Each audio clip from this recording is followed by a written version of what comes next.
కాబట్టి కాబట్టి నేను ఈ రోజు కూడా చెప్తున్నాను. ఆ రోజు ఎంతో మంది పోటీ పడుతున్నప్పటికీ నా పేరు చెప్పిన కారణంగా, నాకు మద్దతు ఇచ్చిన కారణంగా నేను ఎమ్మెల్యే కావటంలో చిన్ని గారిది ప్రధాన పాత్ర అని నేను అనేక వేదికల మీద చెప్పాను. వ్యక్తిగతంగా కూడా కాదు. అంటే నియోజకవర్గాల్లో, అసెంబ్లీ చెప్పండి. నియోజకవర్గాల్లో వచ్చే ఆధిక్యతలే ఎంపీకి ఆధిక్యతలుగా మారతాయి కాబట్టి మీరైతే అక్కడ బలమైన అభ్యర్థిగా ఉంటారని అప్పుడున్న ఎంపీ అభ్యర్థి చిన్ని భావించి మిమ్మల్ని ప్రపోజ్ చేశారా? ఆ విషయం ఇతరులు ఎవరైనా చెప్తే బాగుంటదండి.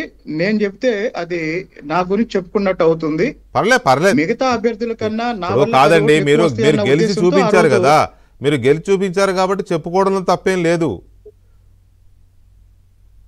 మాది తిరువూరు నియోజకవర్గం ఒక ప్రత్యేక పరిస్థితుల్లో ఉన్న నియోజకవర్గం అండి. 20 సంవత్సరాల పాటు తెలుగుదేశం పార్టీ వరుసగా ఓడిపోతున్న 4 సందర్భంలో సార్లు పార్టీని గెలిపించడం కోసం 4 సార్లు వరుసగా.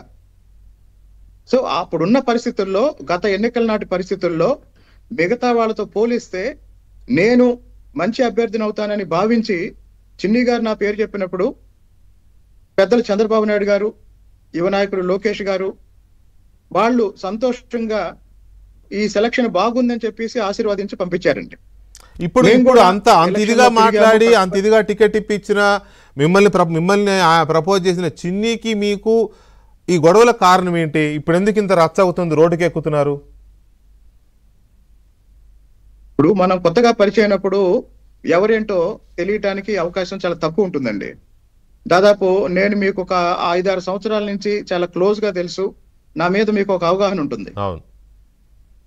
అలాగే ఎన్నికల సమయానికి చిన్ని గారికి నాకు ఒక 2-3 నెలల పరిచయం.